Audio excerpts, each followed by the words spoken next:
Huygen's principle. This is review lecture 22b, and we're going to describe Huygen's principle and apply Huygen's principle to refraction. Okay, now light's been around, well, since the beginning of time. It's been studied for thousands of years, mainly because if you were to ask any human, just about any human would say if they had to lose a sense, sight would be the one they were least likely to want to lose. That's the one everybody wants to hang on to. Now, some Greek philosophers thought the light consisted of tiny particles which enter the eye to create the sensation of vision, and actually they weren't that far wrong. Others thought the vision resulted from streamers or filaments emitted by the eye making contact with an object. That has since been fallen by the wayside.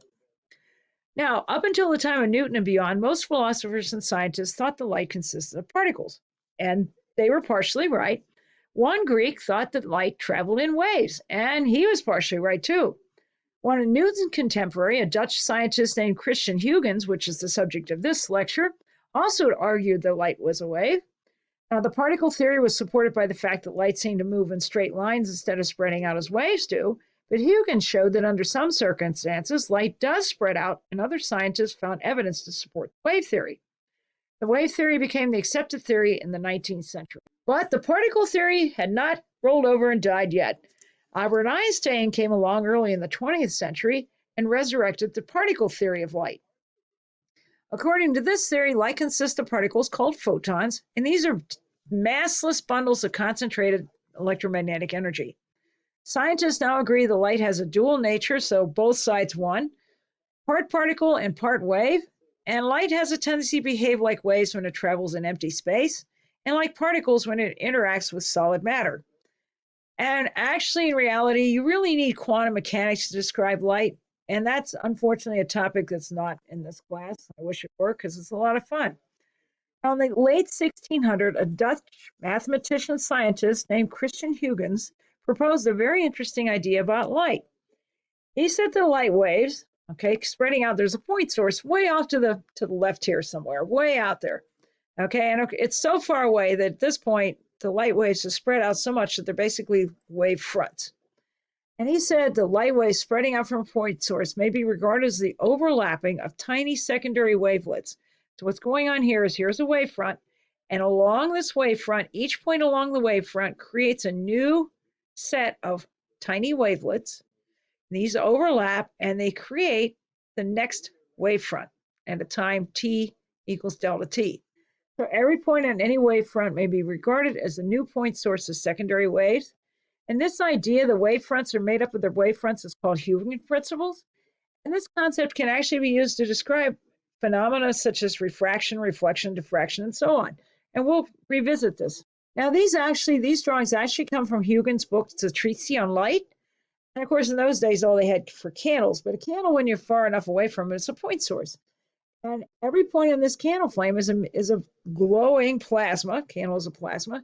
And of course, it emits these little wavefronts, these little wavelets. Okay? And these expand in spherical wavefronts. Each point on a spherical wavefront behaves as if it were a new source of waves. And this, of course, every point on this wavefront here becomes a new source of wavelets that make the next wavefront. So every point along this spherical wavefront, AA prime, is the source of a new wavelet. So here's a new wavelet. We're only drawing a few of them because it would just fill in so much. The new wavefront at BB prime can be regarded as a smooth spherical surface enclosing the infinite number of overlapping wavelets that started from AA prime. And BB prime will itself be a source of new wavelets that will form the next wavefront. And of course, these wavefronts all travel at the speed of light.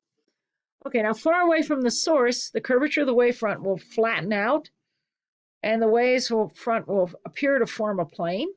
So here's the wavefront with its little point sources, and here's the new wavelets and the new wavefront. Now, you can observe this sort of thing in waterways that are made to pass through a narrow opening. And you can make a water tank very easily. You can do this in the bathtub if you want. All you need is a ruler or something that can be moved back and forth and make waves, or dipped up and down. And you need a sort of a narrow opening. When these straight wavefronts, this ruler will make straight wavefronts, pass through an opening in a barrier, you get a wave pattern. You can sort of see it kind of designated here, and it spreads out. And you can sort of see how here's the point source, here's those little wavelets coming out. Every part of a wavefront can be regarded as a source of new wavelets. It becomes very apparent. You can kind of see this right here. And because these circular waves fan out on this other side past this opening. So here's a picture from above. When the opening is wide, the wave fronts just sort of come straight through without much change. There is some bending around the corners, and this is called diffraction. As the light encounters a sharp edge, it will bend around the corner. And there's evidence of there's those circular wave fronts. Now, as the opening gets narrower, if it's about the wavelength of the wave, less of the wave will get through. And the emerging wave, you can sort of see how if you made it narrower, brought these together, these two curves would come together to make a single curve. You can kind of see that. So you can see that. You can also see here's the wavefront, here's a point source, here's the wavelet. Every point along a wavefront is the source of a new wave.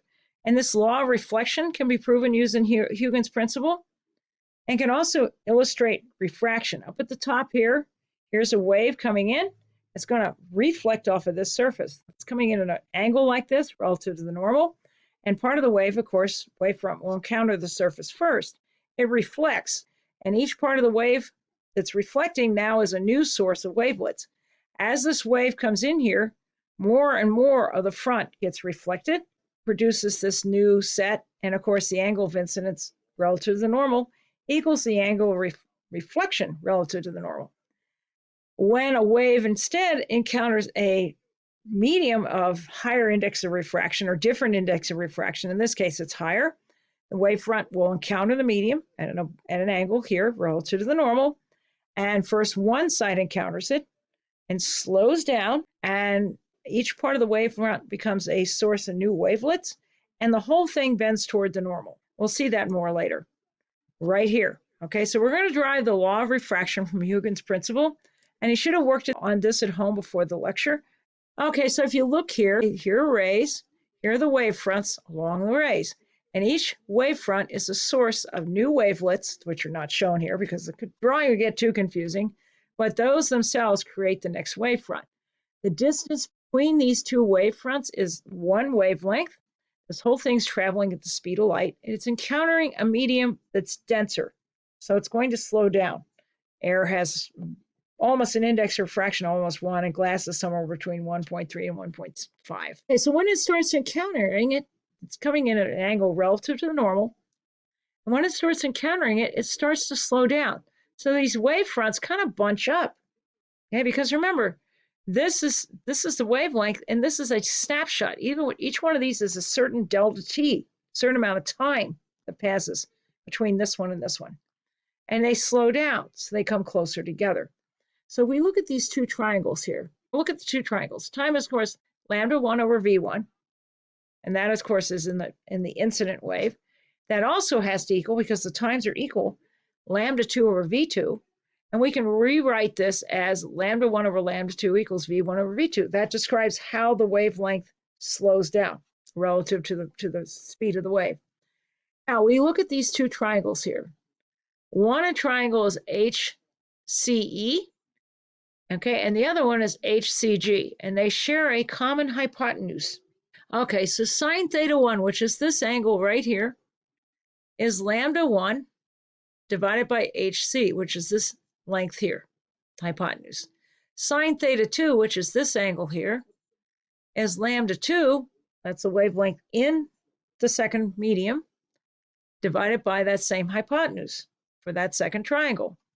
Now, we can combine these two and eliminate the HC. We can find out that sine theta 1 divided by sine theta 2 equals lambda 1 over lambda 2. And that equals, if you look here, v1 over v2. We also know from the index of refraction, the definition therein, that n1 equals c over v1 and n2 similarly is c over v2. Now we can substitute that in here and eliminate the c's, and we find out the sine theta 1 divided by sine theta 2 will be n2 over n1. And if we rearrange that, we wind up with the law of refraction. Thank you very much. Please don't forget to do your homework.